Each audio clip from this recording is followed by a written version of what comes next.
What is going on, IP family? We are back, man. Another live. We in November this time around, November 9th, 2025. Hey, it's rocking and rolling, man. The year is flying by. And we got a good one for you guys today. We have a lot to talk about. Before we get off into the BS, please let me know your name, where you're from. Let me know what you where you're coming from in the chat. We got a lot to talk about. We're talking about J. Cole, Cameron, little hip hop beef. Cameron sued for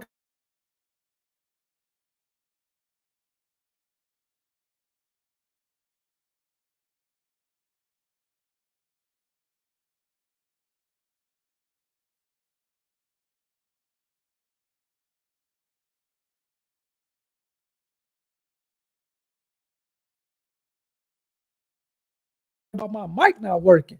Hopefully, you guys can hear me now. Talking about the mic not working before. We have a lot to get off into here today, November 9th, 2025. I should say it's not 2026 yet. But we got a lot going on. DJ Vlad is suing a rapper, what Joyner, and he's suing him for copyright infringement. And I'm gonna use that word copyright infringement very loosely. Kind of looks like extortion to me, but I'm gonna let you guys be the judge. Looks like Cameron and J. Cole, two heavyweights, are also going at it. Cameron is suing J. Cole for copyright infringement.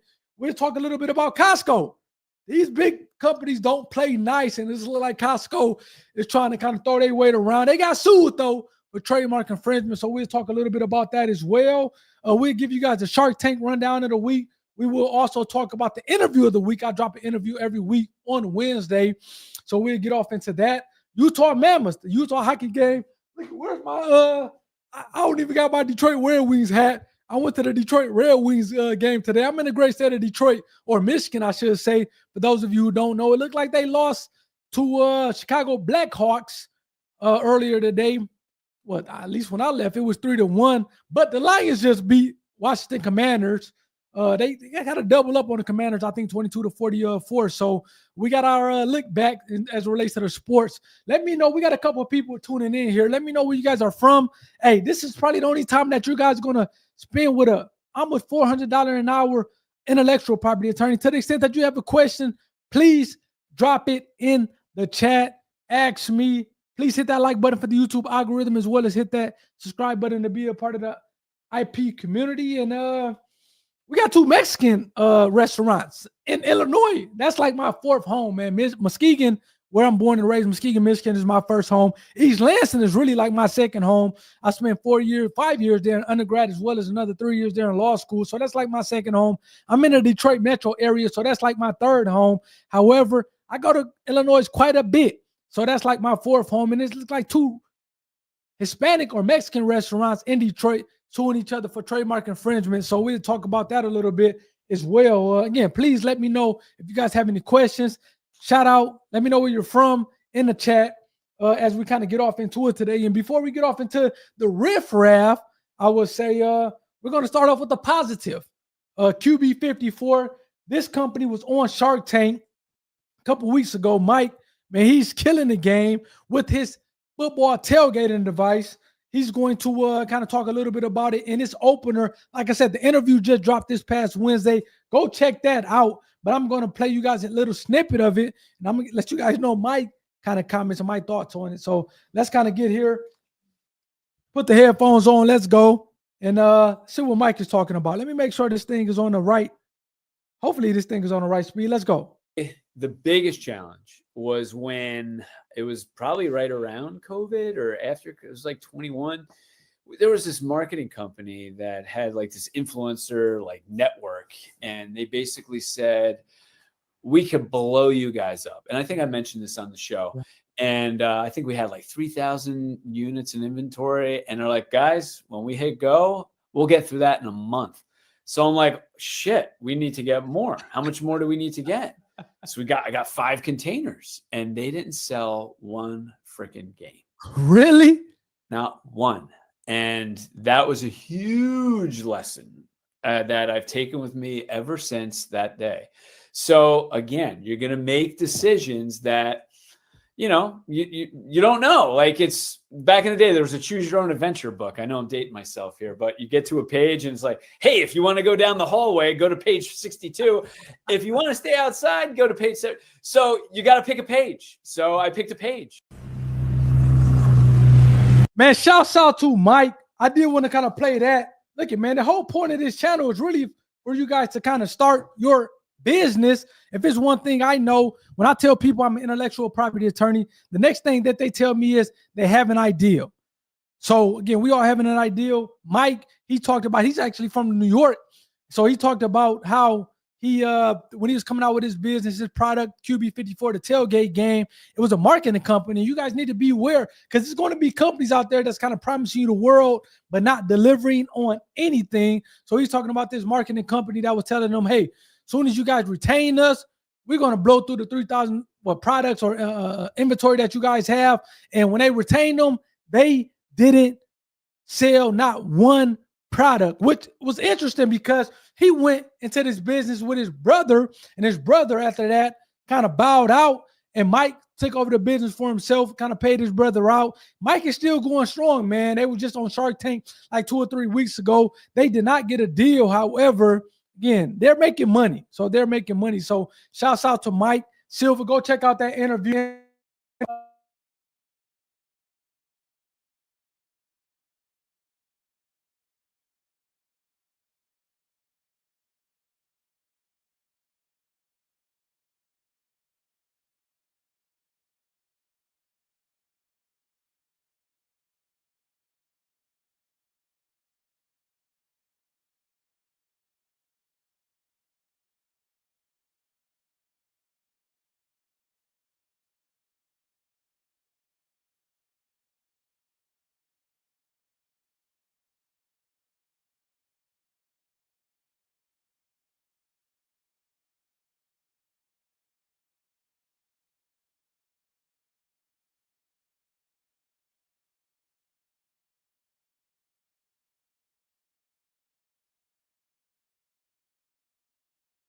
I'm not sure why my kind of what's the name keeps going what's the name, but let's see who we got. Brandon. What does Brandon say? The QB54 podcast interview was awesome. Shout out to Brandon. Yeah, man, it was a good podcast. Mike, hey, I mean, me and Mike, we gonna lock in, man. We gonna do some things, man. I'm a football player. In case you guys haven't got to see the background, Michigan State Spartans, that was my alma mater. I'm a double Spartan. I went there for undergrad as well as I went there for law school. So I'm a double Spartan. So shouts out to Michigan State University.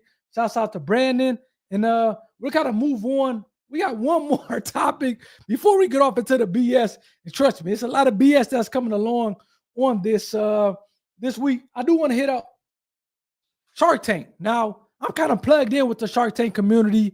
I'm like the unofficial podcast. I'll be out in Newport Beach, California in January. They're having a kind of a Shark Tank reunion conference where all of the, a lot of the Shark Tank businesses, founders get together and they kind of show, they kind of share tips and trades with each other over a 2-3 day conference. This year's in Newport Beach, California. I went last year. It was in Tampa, Florida. That was a phenomenal conference. But I do want to kind of tell you guys something. So, man, Shark Tank is around, and then I typically kind of highlight a Shark Tank pitch of the week when I do these lives. And hopefully, none of these pitches watch this live because I also try to reach out to the Shark Tank businesses to kind of get their perspective and kind of try to do an interview so they can tell their journey. I'm not gonna lie to y'all, man.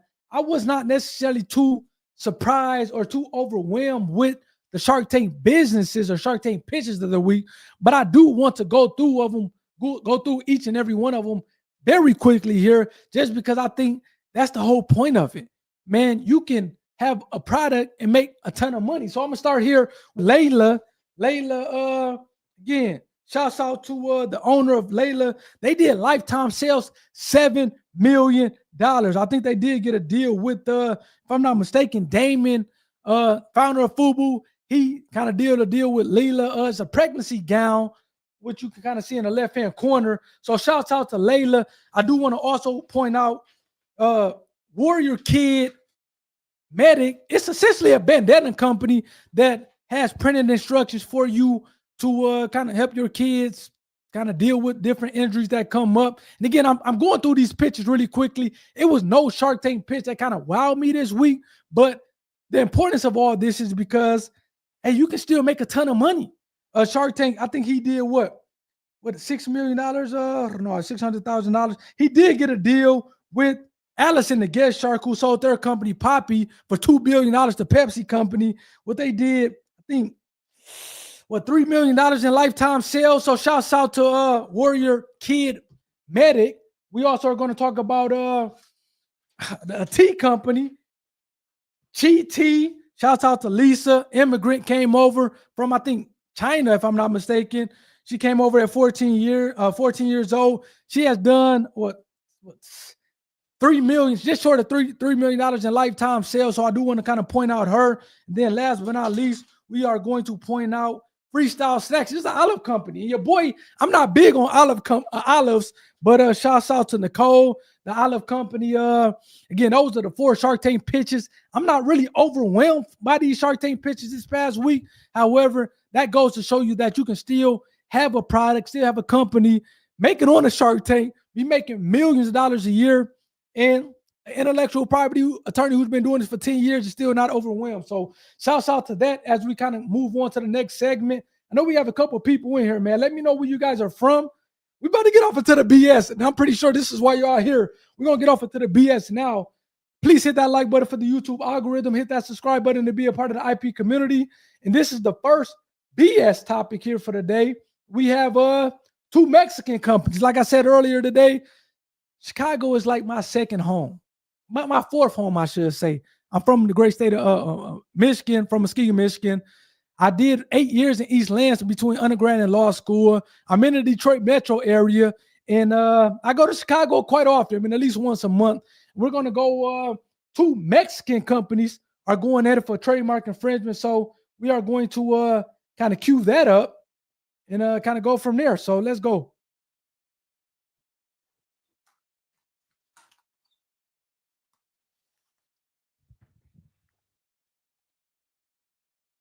Can you guys hear this?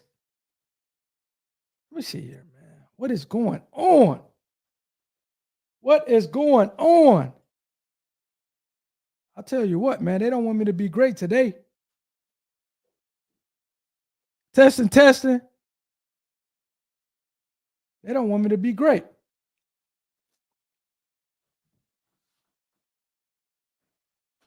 They don't want me to be great.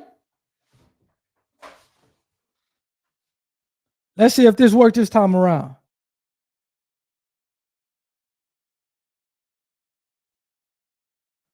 I don't know what's going on.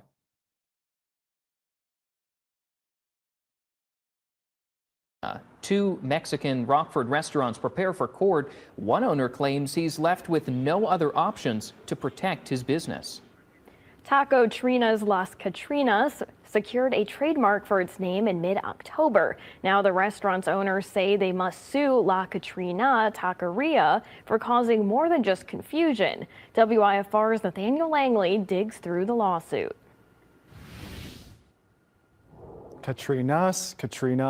What you can't hear is that K in Katrina. And while both owners acknowledge they're inspired by the Mexican icon of death, one argues any confusion. I just had some Mexican food yesterday.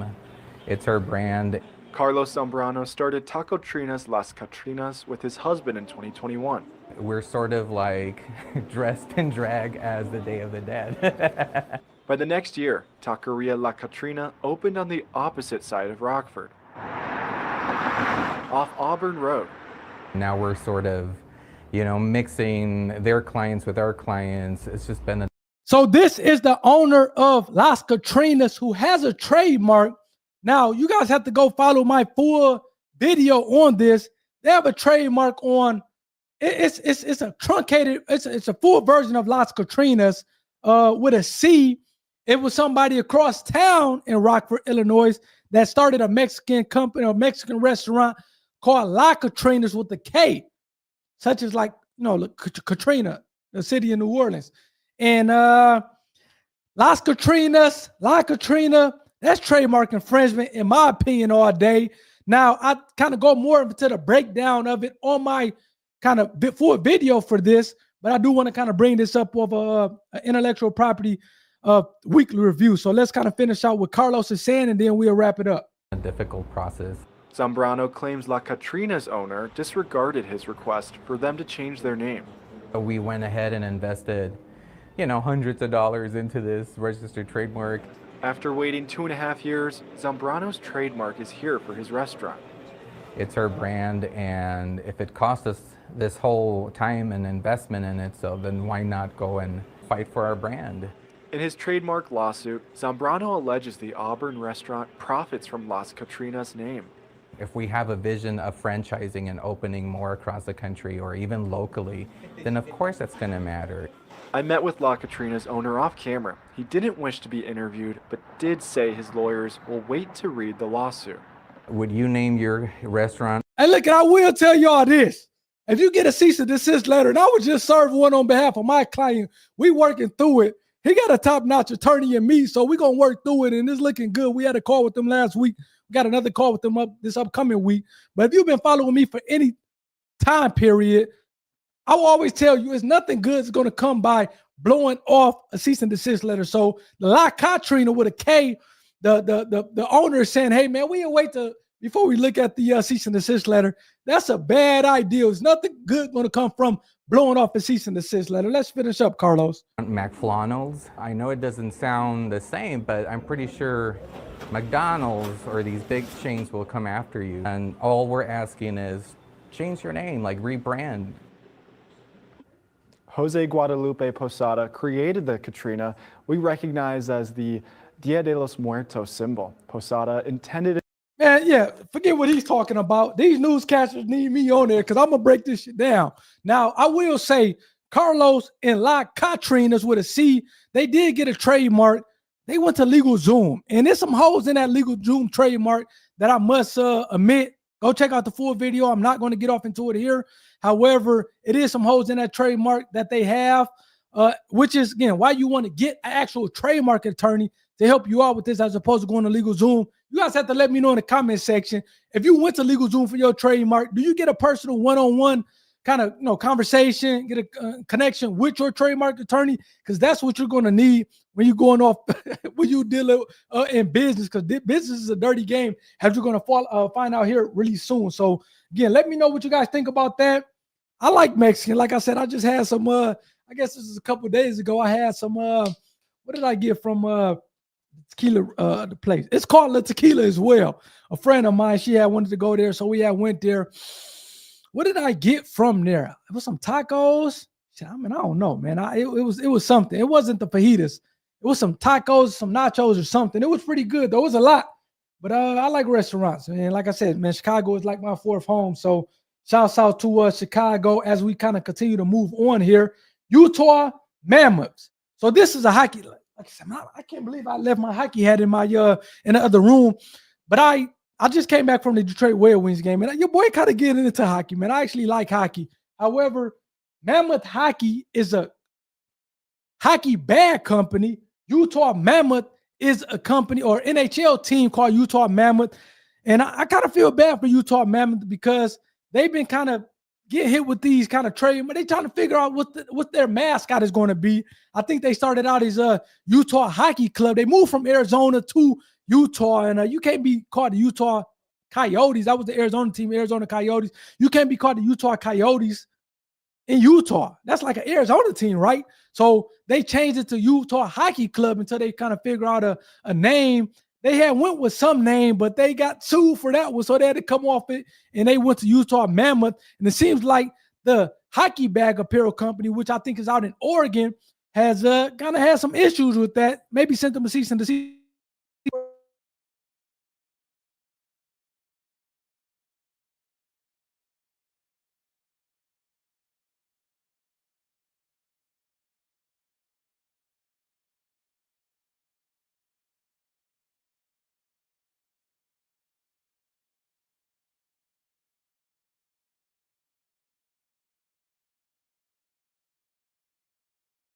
That's damn near malpractice to me. I'm not sure if you guys heard what I heard, but get to be an NHL team to spend $7+ million on your branding and then not kind of get the okay to go ahead, the thumbs up from a IP counsel to let you guys know that you guys are not going to be sued? That's damn near malpractice to me. I'm not sure what you guys think. Go check out that full video that I did on that. However, again, the executive suite, the executive team of the hockey team is Utah Mammoth saying that, hey, if y'all force us to change his name again, we may not recover. That's a personal problem to me, because the fact that you're a professional hockey team, and I just came from a Red Wings game today. I'm in the great state of Michigan here, so in Detroit Metro, Detroit Red Wings. Yeah, we lost to Chicago. However, we've been doing good so far. Plus, our Lions won, so we kind of got a little bit of revenge. However, for a hockey team who's really a billion, I think they said in the lawsuit that they're $1 billion franchise, and not to essentially spend $7+ million on branding and not think that you guys weren't going to be sued. Like I said, that's malpractice to me, but that's just me. Let's kind of move on here to really the topic of discussion. We're gonna start with Vlad TV, man. We're gonna start with Vlad TV. Can you hear me now, Brandon? I see Brandon saying we can't hear you. Hopefully you can hear me now, Brandon. I don't know what's going on, but seems like they trying to mute me. So let me know, Brandon, if you can hear me. Like I said, to the extent that you're watching this for the first time, please hit that like button for the YouTube algorithm. Hit that subscribe button to be a part of the IP community. We do a little bit of everything. We do these live shows every Sunday, 7:30, depends on how your boy feeling. You know how that goes. We do interviews every Wednesday. I drop an interview, QB54. That was the interview of the week. That was a Shark Tank company. So go check out that. We do current events. And what else do? We do Shark Tank reaction videos. So I'm kind of plugged in with that Shark Tank community. So we do Shark Tank reaction videos. Let me know, Brandon, if you can hear me as we kind of move on to your boy DJ Vlad. Now, I ain't gonna lie, man. I watch DJ Vlad. But I want you guys to let me know this. As we kind of read through these text messages, it seems like he's suing a rapper. This rapper is a pretty big rapper from my understanding. You know, your boy, I'm kind of old school, even though I'm in my 30s. Joyner is his name. He has 6 million subscribers on YouTube. And I want you guys to let me know, is this extortion or is this just kind of business? I tell you what, man, business is a dirty game. I want you guys to let me know, is this extortion? Or is this business? Kind of find it here really quickly. I'm gonna let you guys know at the end. It seems like it's unfortunate nonetheless. Come on, man. Where are we at? Format, Instagram. Okay, here we go. Man, I don't know what's going on with my what's the name today. Let me know where y'all are from. To the extent that y'all tuning in for the first time, let me know y'all if y'all have a question. Probably be the only time y'all talk to an IP attorney this week. So let's go through these text messages here. This Vlad TV is suing a rapper called Joyner Lucas. You know, I'm old school, man. I'm from that Jay-Z era. So you guys have to let me know. So this is what's going on here. Joyner Lucas blasts DJ Vlad for suing him over a social media clip. So let's kind of read through this this text exchange that DJ Vlad, or Joyner Lucas, I should say, put up between him and DJ Vlad. So this is from 2018. This 2025, y'all. So this has been 7 years in the making. So DJ Vlad reached out September 1st, 2018 to Joyner Lucas. What did he say? Interested in interviewing you for Vlad TV. You killed it in Kamikaze, by the way. I'm not sure what the hell Kamikaze is. You guys have to let me know in the chat. I'm assuming that's some type of a festival or whatever the case may be. And as they say, he left DJ Vlad on red. So 2 years later, almost 2 years later, DJ Vlad followed up. Now, I had did a video earlier. I will say this. I interview people all the time. And, sometimes you got to follow up with them 2, 3, 4, 5, 6, 7, 8, 9, 10 times before they actually lock in an interview. I actually just did an interview with your boy Lonnie Johnson, who invented the Super Soaker. Go check out that interview. It came out like 3 weeks ago. I was trying to get that interview for over a year. That was a year in the making, going back and forth with this team, me following up time and time again. And eventually they said, look, let's do it. Let's do it in September. Let's put it out in October. And we did it. So him, DJ Vlad following up with Joyner Lucas, that's no issue to me. Because if you're in a content game and you doing interviews, you know that's just a part of the game. So, but let's kind of go to see what happens afterwards. So May 5th, 2020, DJ Vlad reached out to him again. Come through for an interview. It'll be legendary. A little bit of a hype, but the next day in 2020, DJ Vlad says interested in the interview, joining for Vlad TV. So he following up with him. And like I said, I'm not mad at DJ Vlad for this because this is a part of the game. Seems like in December of last year, I'm going to say it's at least last year because we're not in December this year. DJ Vlad follows up again, says following up about Joyner again. It seems like he's following up with somebody from the team. Would be a good time with the Will Smith single. Shit, I'm not sure. Hey, shit, man. Like, I ain't know Will Smith still making music, to be honest with you. So he says following up again. And so he finally get a message back. What's good, bro? His dropping album top of the year. What the hell? His album dropping the top of the year, I guess he meant to say. Let's revisit then. So DJ Vlad says copy. Following up about that interview. So this is top of the year, January 19th. DJ Vlad, like, what's going on? Y'all ain't hit me up about that interview? You said hit you up about this time. Good to finally. So it seems like in January, between January and June, DJ Vlad had some type of communication with some people from Joyner's Lucas team. Because he said, look, good to finally meet both of you. Let's lock in an interview. Somebody from the team said, you two, let's keep in touch. So in June, they said, DJ Vlad says, how can we lock in an interview? I guarantee you it will be his most watched interview ever. Now, it seems like a little bit of gaslighting to me, but whatever the case may be. In June 23rd, so the same day, a couple hours later, DJ Vlad says, when were you thinking? Joyner Lucas' team says, I'm not sure. We'll let you know. And I'll tell you guys this, man. Anytime somebody, and I've been doing this for a while, anytime you're dealing with somebody and they say, I'll let you know, they're probably not serious. Because if somebody was serious about doing an interview with you, they're going to give you a time. Hey, at least let's follow up with me in November. Let's follow up with me in January is what I'm thinking. But when you reach out to somebody and say, hey, when were you thinking? And they say, I don't know. They're probably not looking to do an interview with you. You guys let me know in the comments or in the chat if you agree with that or if you disagree. But I can tell you, for doing interviews, now they came out with an interview once a week for the last 2 years. If somebody tells you that, they'll let you know. They probably not really looking to do an interview with you. That's just kind of my take. Let me know if I'm off on that. But that's just kind of my take on it as we get back to the text message exchange. His team says, not sure, we'll let you know.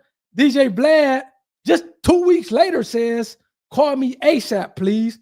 Want to settle a legal matter with Joyner before we take it to court. Now, this is getting a little spicy now. What does his team says? Give me 5 minutes, I'll call you back. DJ Vlad says, okay. He follows up with, let me know by 10 a.m. tomorrow what you decide to do. If I don't hear back from you, I'll assume you want to take it the legal route. So, DJ Vlad, in my opinion, playing tough and trying to force the issue. Let me know if you guys disagree with me. Joyner Lucas' team tells DJ Vlad, all right, I'm going to pass it forward and let you know. But basically, you want to do an interview. And when you're trying to do this interview, so again, for me, that means that they had some type of communication. DJ Vlad let them know, look, I'm going to forego the lawsuit. However, let's just do an interview. That kind of seems like extortion to me, in my opinion. If I'm trying to do an interview with you, and just listen to me, and you tell me that, hey, we'll let you know, you kind of stringing me along. And then I hit you up talking about, hey, I got this legal matter that I'm trying to hit you with, but let me know I'm trying to kind of settle out of court, but just let me know. And then, we have some conversations and I'll tell you, look, I dropped this lawsuit, but just do an interview with me. That seems like you trying to big dog me. Just let me know in the comments. I'm just putting, I'm from Muskegon. And the good thing about going to law school, you got the legal route and you got the street route. Now, I'm not saying I'm from the street, but I got some street intuition. And based on what DJ Vlad is trying to do, in my opinion, he's trying to bully him. And your boy Joyner was not going for it. So let's kind of finish out this with the text message exchange. So what does DJ Vlad say? I'm willing to forego asking legal copyright claim for my content being used in exchange for an interview. We can do it in our band, studio, in any day next week except for Tuesday. I want to speak to him ahead of time so I know he's not going into it with an attitude. Now let me know, again, you guys have to let me know in the comments, because I've been removed from the street life for a while now. However, if I post a video, and I'm not sure what the video is from Joyner Lucas, I haven't looked it up. I don't care to look it up. I posted a video of this kind of exchange earlier, and somebody said, hey, you should have probably looked it up. I don't care. I've been doing this for 10 plus years from an IP perspective. I can kind of tell you what's going on without knowing the full scope. If it seems like Joyner, he posted some type of a clip from Vlad TV, and Vlad TV hit him with a copyright lawsuit or copyright claim. Now, I think personally that's BS, because I've used clips from The Breakfast Club, from DJ Vlad, and to the extent, unless I'm using it verbatim without trying to transform it so I can use fair use, that's one thing. But it seems like your boy DJ Vlad is trying to strong arm the rapper for an interview. He said, hey, look it, I'm gonna sue you for copyright infringement, but I can drop this lawsuit if you agree to do an interview with me. That seems like extortion to me. Let me know. I may be off on this one, but just let me know in the comments as we kind of finish up here. And let's kind of go to the next one. And this is where it turns bad. This is where you know your boy Joyner from the hood. Here's what I want you to tell Mr. Vlad for me. You can tell he tried to do better. When you call somebody Mr. Vlad before you go off on them, you know you're trying to do better. And this is what he tells his team to tell Mr. Vlad. Dear Vlad, suck my beep. Call your attorney and do whatever you have to do. I wasn't ever doing an interview with you before in this lifetime. You're definitely not getting an interview now. So settle your legal matters however you want to settle them. I'm not going to say the word, but it starts with the P. I always thought you was a B, and this just confirms the kind of B you are. No way in this lifetime or the next I would ever allow someone like you to try to extort me out of an interview. You got me all the way effed up. And then look at, he says the clown emoji, but look what he says after. Send that to him, please. So you try to be respectable, but you can tell your boy Joyner Lucas is not. He got a little bit of hood in him. So you guys have to let me know. And to me, he trying to extort him all day. Look at, I know I'm an IP attorney. I've been doing this for 10 years. I've been patents, trademarks, copyrights, trade secrets. But just reading that text message exchange seems like your boy trying to extort him out an interview. A copyright, he posted a video of Vlad TV, and next thing you know, Vlad is suing them for copyright infringement for $150,000. But he said he had dropped the lawsuit. If you do an interview, it looks like extortion to me. I'm just telling you how it is. Hopefully I don't get in trouble for this, but it seems like extortion to me. Let me know what you guys think in the chat. Let me see here, man. We got a couple people in the chat. Let's see here. Yeah, I don't think they trying to do the interview. He definitely not trying to do the interview, Brandon. I would agree with you on that one. He definitely not trying to do the interview. And he let his feelings be showed on that last message. I'm going to never do an interview with you. It'll be interesting to see how this plays out in court, because Vlad is asking for a nice piece of change, $150,000. Let's see what else Brandon says. Vlad is tripping. Straight extortion. I agree with you. If I'm putting out a video of yours, as opposed to just calling me and say, or giving me a copyright strike to say take it down, you're going to sue me for copyright infringement? And then you're going to say, hey, I'll drop the copyright lawsuit if we do an interview? Man, that sounds like extortion to me. That's just me. Like I said, I've been an IP attorney for 10 plus years, but as a kind of my spidey senses is telling me that sounds like extortion to me. Let me know what you guys think in the comment section. We know what Brandon thinks. Brandon thinks that what Brandon says, Vlad is tripping. This sounds like extortion to me. And if y'all think that is bad, wait till we get to the next video. With your boy, what'd he say? Don't save her. I don't want to be saved.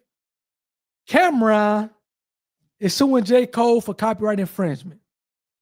We're going to play the video and we're going to pull up the lawsuit. Because we're going to read the lawsuit. It's a short one. It's only 7 pages. So it's an in and out thing, if you know what I mean. It's an in and out thing, 7 pages. But Cameron is suing J. Cole for copyright infringement. I'm not sure what's going on in the hip hop community. I've been listening to my man R. Kelly for the last couple weeks. So I don't know what's going on in the hip hop community, but it seems like there's a lot of animosity. So before we get off into the lawsuit that I'm going to pull up, let's see what Cameron says on It Is What It Is. Because him and his boy tried to talk about this. So before we get off into my analysis as an IP attorney, let's see what Cameron thinks about this. And again, please hit that like button for the YouTube algorithm. Hit that subscribe button to be a part of the IP community. Let's go. You don't bother nobody. I don't want to answer. So Cam, he did a verse for J. Cole's Ready 24. Accepted not at all. I wasn't with disrespecting her. In exchange for that, Cam had an agreement with J. Cole, and he claims that the agreement was he would have final approvals before anything was released, and that he would be properly credited for the composition and also the actual song recording. And he also says that J. Cole agreed to collab with him on a future project. Now, Cam says that 2 years later, this never happened. He's on his way of being a rap legend. That don't make you just want to be like, nah, you know what? Let bygones be bygones, or whatever the case may be. I think J. Cole is definitely going to be a rap legend. 100%, definitely. You don't get a pass? Y'all see? I be trying. What the bro? You suing J. Cole? So Cameron is suing J. Cole. Hey, your boy Cameron said he's going to be a rap legend. However, business is business. Hence the name for this show. It is a cold world. So let's kind of pull up the lawsuit here. We're going to pull up the lawsuit and see why Cameron's suing him. Like I said, the lawsuit only 7 pages. So we're going to be in and out with this one. But hopefully we can is this the one? Oh, this Costco, man. We're not trying to talk about Costco.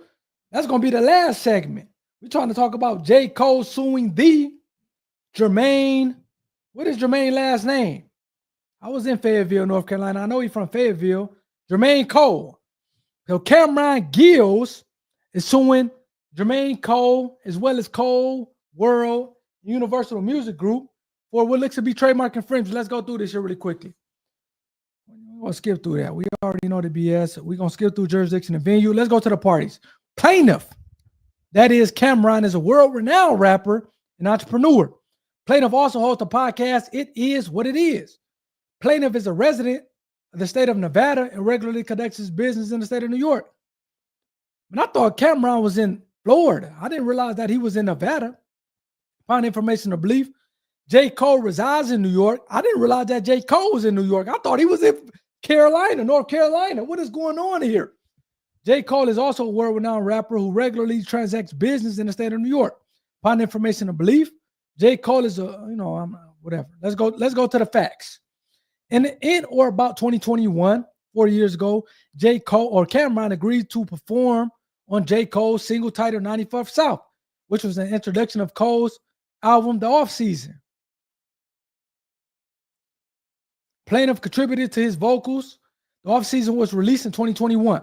In or about 2020, later on that year in December, J. Cole asked Cameron to create a musical composition and sound recording embodying the musical composition with Cole for a future album that Cole was recording. So essentially, J. Cole is saying, hey, man, just kind of lay down this verse. We're going to use it later down the line.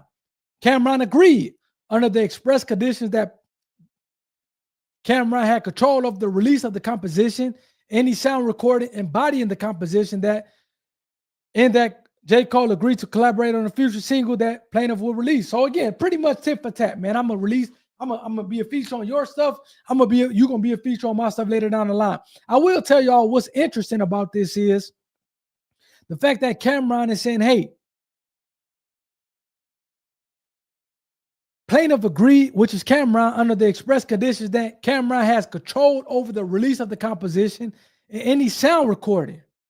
And that's giving Cameron a lot of control over this sound recording.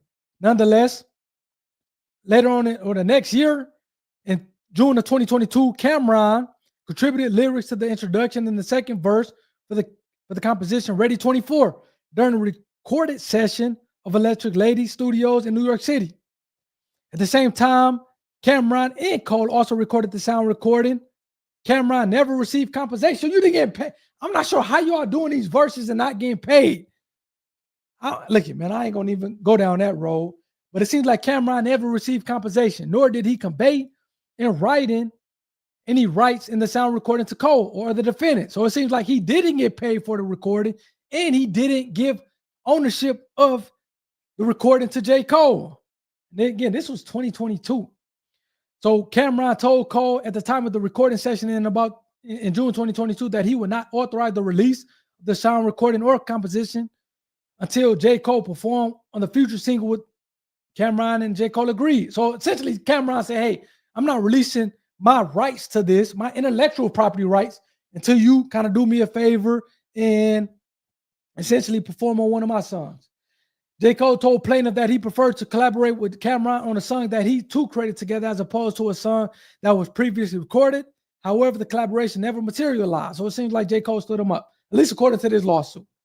In July of 2023, so a couple years ago, Cameron, Dipset, It Is What It Is co-host, again reached out to J. Cole about appearing on the podcast It Is What It Is instead of collaborating on the future song. So it seems like, look it. Now, I understand what J. I didn't read this lawsuit ahead of time. I kind of skimmed it. Then I said, okay, let's talk about it. But I agree with J. Cole on this one. If I'm telling you that we're going to do a song together, and all of a sudden, later down the line, you say, hey, forget the song. Just come on my podcast. It Is What It Is. Cole informed plaintiff that he was releasing an album containing Ready 24 and would agree to appear on the podcast at a later date. So at least it seemed like J. Cole agreed to it at least. This was in 2023. Between 2023 and 2024, Cameron and plaintiff continued to communicate, but Cole repeatedly stated that he was unavailable to appear on the podcast. Seemed like J. Cole not trying to be on the podcast. And that makes sense, man. J. Cole seems like a private guy. He's not necessarily trying to be on the podcast, kind of doing that, just kind of talking. It seemed like he was unavailable. In April of last year, J. Cole released a song recording of the Ready 24, which embodied the composition of Cole's album Might Delete Later.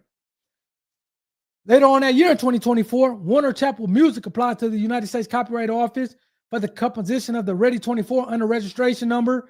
Plaintiff J. Cole is identified as a co-author. The sound recording is not registered. Plaintiff or Cameron has not been paid any royalties from the exploitation of the composition or sound recording. Upon information and belief, J. Cole is Cameron is owed at least he charging $500,000 for a feature. This is what y'all charging these days for a feature as rappers? $500,000. So he's trying to get the declaratory judgment as to the sound recording. Cameron repeats and realleges. Okay, Cameron contends that he is the co-author of the sound recording. By reason of the foregoing, there's justifiably, justicably, controversy between J. Cole and Cameron to the ownership, and Cameron is entitled to the declaration that he is the co-author, which it doesn't seem like that's of dispute. Excuse me. So that makes sense that Cameron is asking for declaratory judgment. I don't know what the accounting is. Like I said, this is a short what's the name, but let me know what you guys think. It seems like as we're wrapping this up to go to the last lawsuit, seems like Cameron and J. Cole, they agreed to do a song off of J. Cole's album in exchange for Cameron or doing J. Cole doing a song on Cameron's kind of a project later down the line. Cameron did the beat or did the song. He was not paid for it, and he didn't give his permission or his ownership to the intellectual property, and this is copyright at that point in time. Seems like J. Cole put out the song anyway, and Cameron was trying to get him on a podcast, and Cameron was trying to, have him come do a beat. He would seem like he was more trying to get him on a podcast than kind of pulling up with a feature, and J. Cole wasn't trying to do it, which makes sense because J. Cole is not really kind of doing these podcasts or these interviews these days, and Cameron suing him for copyright infringement, it seems like. So let me know what you guys think about that.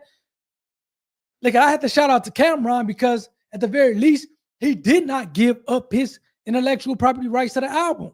Now, if he would have signed over his rights to the album at that point in time, then Cameron would have been SOL. But it seems like in this case, he retained ownership of his rights to the song as relates to kind of his contribution. And again, he's suing him for copyright infringement when J. Cole, number one, did not pay him. Number two, did not come on a podcast or do a song with him. So, man, look it, even though I don't really necessarily like the rap beef, especially when you're talking about kind of two heavyweights in the game between J. Cole and Cameron, you got to at least appreciate Cameron because he did not give up his intellectual property to the song, which allowed him to sue J. Cole for copyright infringement later down the line. And again, I like J. Cole, man. I think he's a dope artist. To Cameron's perspective, I think he's a legend in the game. But hey, look, business is a dirty world, and you got to kind of do good business, man. And I ain't saying that J. Cole is not doing good business, but I do think that it was a little premature going on between J. Cole and Cameron. So kind of let me know what you guys think about that in the chat as we move on to the last section of the day. And again, this is another one where business is a dirty game, man. Costco is being sued by a skincare makeup artist for trademark infringement. So we're going to pull up that lawsuit. We're going to go through it here really quickly. We're going to get you guys up out of here. And I'm going to go to the cigar lounge here. So let's go here. Let me know what you guys think. To the extent that you're watching this in the chat, hit that like button for the YouTube algorithm. Hit that subscribe button to be a part of the IP community. To the extent that you're not, I also do have something. Got intellectual property. It's an ebook. I'm an intellectual property attorney dealing with everything from patents, trademarks, copyrights, trade secrets. To the extent that you got a product, go check out the ebook. It's going to tell you how to come up with an ideal all the way from monetizing an ideal. And it's going to give you every step of the process. Intellectual property, that's my specialty. We're going to talk about manufacturing, advertisement. Go check out that ebook as we kind of get to the last what's the name of the day? Clarins. Let me know if you guys heard of Clarins. I've never heard of Clarins, but I've definitely heard of Costco. Now, I'm more of a Sam's Club guy myself. I don't deal with Walmart, but I like Sam's Club. So let's kind of go through this lawsuit really quickly. We're going to skip a lot of this. We're going to skip the parties. We're going to skip jurisdiction and venue. Let's get to the facts. Plaintiff, which Clarins is a French family. So Clarins is a French family-owned company active in the skincare and makeup industries. Plaintiff has 8,000 employees worldwide and sells in nearly 150 countries, including the U.S. Seems like it's kind of in New York. Clarins, housemark Clarins, was first registered in the U.S. in 1972. So they've been owning this trademark for a long time. Clarins' flagship skincare product was launched in 1985 under the Double Serum trademark. Damn, man, they've been doing it since 1985 with their original product. Plaintiff has sold nearly 4.5 million units and generated $283 million in sales of his flagship product. Man, that's just a lot of money. For decades, Clarins Double Serum. Let me know if you guys heard of Double Serum. I ain't necessarily a skincare guy or a makeup guy, but it seems like Double Serum is a real deal. Product has won numerous awards in the U.S. and worldwide. For instance, in the U.S. in 2013, so about 12 years ago, Clarins Double Serum product was named Best Age-Defying Serum. Everybody trying to look younger these days. And in 2024, WWD Beauty Inc. Awards. What WWD stands for? I don't know. So this is, they have a number of trademarks. Clarins for skin care, which is class 3. For skin cleaners, the class 3. Double Serum, which is, again, cosmetic products. Seems like they have some type of a logo for class 3. My Clarins. So they got a number of trademarks, so to speak. The above identified registrations are valid. Yeah, we're going to skip that. Let's get off into what Costco did. In or about July of 2022, so 3 years ago, it was brought to Clarins' attention, and this is a cold game. You guys have to listen to this. And the reason I'm talking about this lawsuit is because I'm I'm kind of dealing with this IP kind of situation myself. It's not a lawsuit, but somebody reached out to one of my clients of since the cease and desist letter. And we did have a call with them earlier last week, and it was a productive call. And we're going to be good. I will say that. But this is a big company that kind of reached out to my startup company. And they, tried to kind of bully a cease and desist letter. We hopped on the call and kind of let them know what it was. But I was talking to my client.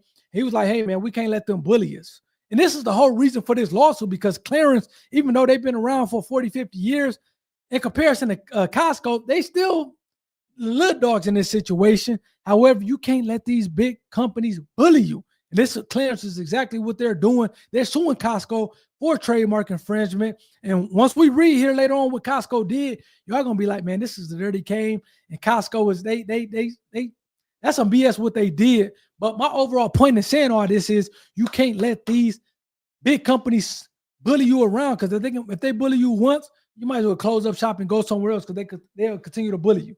So I do want to kind of say that as we kind of pull back up the lawsuit and kind of go through it here really quickly. So it seems like in 2022, Clarins was brought to the attention that Costco was offering a counterfeit product. Seems like this is Costco website. They have the Clarins, some skincare routine. Like I said, I'm not a big skincare guy, but Costco has never had a license, consent, or permission from Clarins to use the mark. In order to launch an investigation regarding the authenticity of the product using Clarins mark, Clarins purchased 2 double serum products via Costco's website. So they purchased a product from Costco website by reviewing the codes used to track the manufacturer. They essentially said this was a counterfeit product. So it seems like Costco has somebody, again, this is allegedly based on this lawsuit, Costco has somebody making a counterfeit skincare product for them to sell. Man, hey, this is a dirty game. Clarins promptly notified Costco, hey, y'all infringing our product. Costco refused to enter into a written agreement, but begrudgingly agreed to issue refunds and corrective notices to affect consumers who purchased counterfeit Clarins. So look, at this lets me know that Costco knew they was in the wrong. If you issuing refunds and letting people know that you purchased a BS product, Costco knew they was in the wrong in this case. In or about October, so later on that year, Clarins, undersigned counsel, received confirmation that Costco, essentially did the refunds and issued some notices. Given Costco confirmed that it has stopped all sales of infringing products and claimed to issue a corrective notice and refund to each of its affected customers, Clarins did not bring lawsuit. So they held back on the lawsuit, given the corrective actions by Costco. Nonetheless, last month, so 3 years later, Clarins became aware that defendant Costco is offering again products from Clarins bearing the double serum mark for sale at a lower price. Costco couldn't resist. I guess they was making way too much money. So upon information and belief, the counterfeit double serum products are then sold both at Costco's website and in the physical stores. Below is a side-by-side comparison, so check it out. Hey, look at, man, I'll tell you what, man, Clarins got some good packaging. That's some high pristine packaging right there. Let me know to the extent that anybody's watching this. They've used Clarins before. $63. They wouldn't even give you a Costco discount. And then what's the last? $95 double serum. This is on Costco website. So they got caught with their hand in the cookie jar again. So Clarins promptly purchased one of the double serums. So again, they purchased it, see whether or not this was the actual thing. So like November 3rd. So shit, man, this was a couple days ago, last week. Clarins undersigned counsel also placed an order through the defendant's website. Upon information and belief, Costco deceives unknown consumers by using plaintiffs marked without authorization and repeatedly selling counterfeits. So they just didn't get caught with their hand in the cookie jar once, but twice. Upon information and belief, Costco unauthorized use of plaintiffs' famous Clarins and double serum mark has resulted in actual consumer confusion. And if it's one thing that you want to have, and again, this is one of the things I brought up. Look, I'm telling you, man, I'm a pretty good IP attorney. This is one of the things that I brought up to my opposing, when I was on a conversation with opposing counsel before. I'm like, look it, nobody has even gotten confused based on our 2 marks. The best thing that you can have is actual confusion. When somebody's reaching out to you thinking that, hey, man, we bought this product thinking that it's yours. My client in this case, nobody reached out to the opposing counsel saying that, hey, we bought my client's product thinking that this was thinking that this is your product. But in this case, as you read here, it seems like that was not the case for Clarins. What did they say? Upon information of belief, Costco unauthorized use, plaintiff has identified third-party posts on social media in which consumers discuss purchasing counterfeit products from Costco, mistakenly believing that they contain the original formula. The formula, we're not even going to talk about the formula being a trade secret. We're just talking about the trademark in this case. But the formula for the skincare is a trade secret, which again is another form of intellectual property. And Clarins genuinely products being offered at a significantly lower price. So it seems like that $95, that $63, that was a discount. I stand corrected. So these instances of confusion clearly establish that Costco acts of trademark infringement and sale of counterfeit goods was wrongful acts. I should have probably pulled this up. But the original formula on Costco is $86.99. So it seems like $86.99 is that's a discounted price. Y'all paying that for skincare routine? See why I never got into the skincare routine. Look, I was saying this earlier. If you want to be successful in business, market to women and children. Man, we not necessarily buying all that stuff, but if you want to make a lot of money, market to women and children. Just put that in your back pocket for later. Market to women and children. $86.99 for some skincare. It seems like this person had a review. Costco has been engaged in above described illegal counterfeiting and infringing activities knowingly and intentionally or with a reckless disregard for willful blindness. They're trying to get trouble damages, that's for sure. So Costco conducting and selling counterfeit Clarins and double serum skincare products poses a significant risk to consumers. So include, so we went through that ad nauseum. They talking about they have a famous mark. I'm not sure about that, but shit, you've been around for 50 years. Something going on. That's good. Costco conduct has harmed and will continue to harm Clarins' reputation and goodwill. So I'm not going to go through the federal counterfeiting and trademark, but I want you guys to let me know. This seems like Costco, man. Hey, man, can you trust? Who can you trust? If you can't trust a big company, you can't trust a small company, who can you really trust in the world? Which leads me back to my original comment. Business is the dirty game. You had Costco get their hand caught in the cookie jar, not once, but twice. They got their hand caught in the cookie jar one time. They got slapped. They avoided a lawsuit by giving the refunds back as well as letting them know that, hey, we weren't supposed to be selling this skincare formula and this product.